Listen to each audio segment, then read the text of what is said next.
Okay, ladies and gentlemen, welcome to Military Mayday, where we're pointing out a few pieces on the chessboard. I put a video out about babies were beheaded, and boy, let me tell you, still there's really no proof that it was done, and I don't know, wild. You have to watch that video. It's atrocity propaganda, just fog of war, basically. War is foggy. Here we got Al-Maliki warns against military aid to Israel amid ongoing conflict. I see here another warning to the U.S., basically. Well, NATO, which is basically U.S. Shafak News. Nouri Al-Maliki, the Secretary General of the Islamic Dawa Party, issued a warning on Thursday urging countries to refrain from providing military assistance to Israel, as it would escalate the conflict.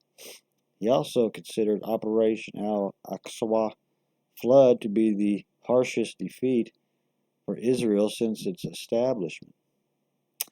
Al-Maliki started that at any military assistance represents active participation in the war against the Palestinian people and bears responsibility for the potential expansion of conflict.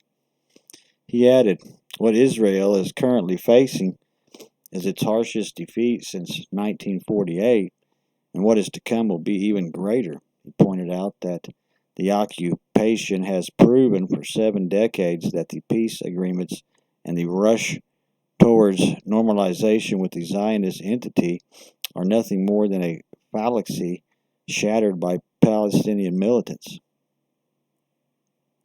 He continued, ISIS and Zionism are two sides of the same coin, stemming from the same origin and sharing the same agenda. He went on to say, we salute the Palestinian people, Palestinian resistance, and Lebanese resistance in their battle to defend their rights and confront the Zionist entity, adding, Operation Al-Aqsa flood is a heroic operation carried out by Palestinian champions with the support of honorable stances from Arab nations. Al-Maliki asserted that the organized killing of Palestinians in the Gaza by the Zionist military machine represents a continuation of the heinous Zionist doctrine of genocide. He emphasized that what is happening in occupied Palestine is a disgrace on the foreheads of the countries that claim to defend rights while inciting the Zionist entity to commit crimes. Al-Maliki questioned, where are the United Nations, the international systems, and human rights?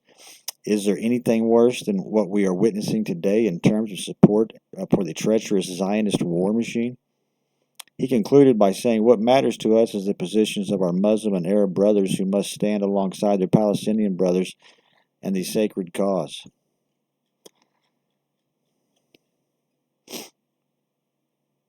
Everybody's got their sides on this. Some don't have a side at all. Just kind of reporting what's being said.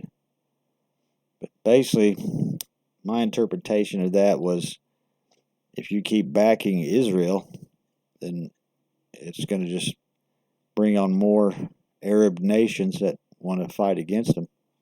But it looks like it's usually some attack by Israel or NATO that can start it in some way, or a false flag like it looks like this whole thing was. We know that Egyptian had warned the Israelis 3 days prior, House Republican says, of Hamas attack. The U.S. Foreign Affairs Committee Chairman Michael McCall addressing the weekend Hamas attack on Israel and the failure of the U.S. and Israel intelligence to anticipate the attack. We know that Egypt warned the Israelis 3 days prior to that event like this could happen.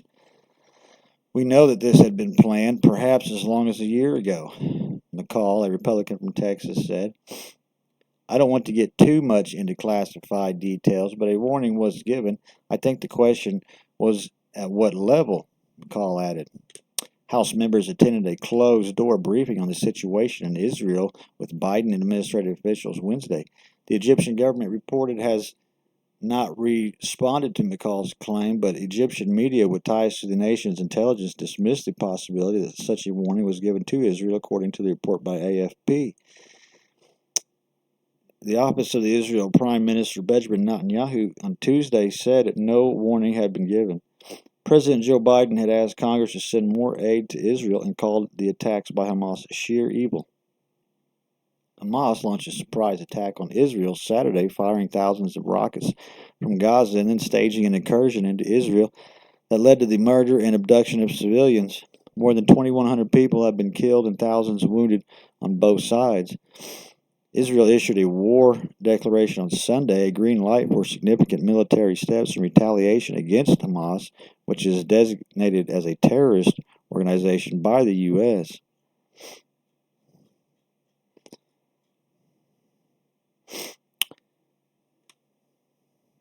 Funny, a U.S. senator has intelligence information that said that they were given that info, and that's been the rumor all along. See if this will load up. Don't look like it. Don't look like it.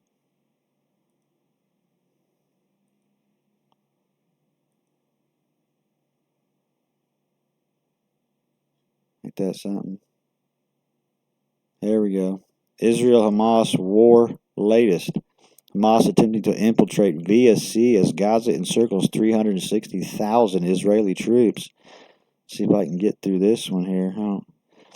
Hamas are reportedly attempting to infiltrate Israel via the sea as Israeli Defense Force claims that they struck a number of naval targets in the Gaza Strip and captured a driver. According to the IDF, Gaza City docks used by Hamas were targeted by artillery fire from a combined force of missile boats, combat helicopters, and ground artillery. The IDF said the docks were being used to carry out terror attacks on the Israeli coastline. In addition, Israel Navy forces killed a Hamas driver who attempted to infiltrate into Israel for the Gaza shores earlier today, the IDF said in a statement. It comes as an overwhelming IDF force gathers on the border with Gaza. As many as 360,000 reservists are reported to be stationed close to the border in preparations for a possible land invasion, which could be as soon as next week. We all rushed up to join up. I bet they did. Law student and machine gunner Avi Schwartz told the Times, after 2 days of training on the base down south and mentally preparing ourselves for going into Gaza, we were told that instead we were going to replace another battalion near Jenin in the West Bank. But everyone serves in wartime. Okay. Israeli military vehicles and soldiers from artillery units gathered near Israel's border. In bid to secure cross-party support for military action, Israeli Prime Minister Benjamin Netanyahu agreed to form a wartime unity government with opposition leader Benny Gantz. On Tuesday, Lebanese officials confirmed 6 rockets were fired in Israel from the south of the country.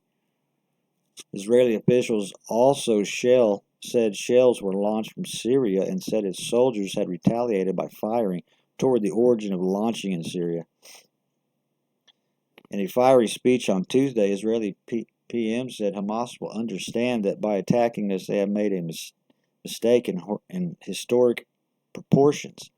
We will exact a price that will be remembered by them as Israelis' other enemies for decades to come. Hamas will understand that by attacking us they have made a mistake in historic proportions. We will exact a price that will be remembered by them and Israel, other enemies for decades to come. And with all the U.S. warships on the way, yeah, bet your ass. It's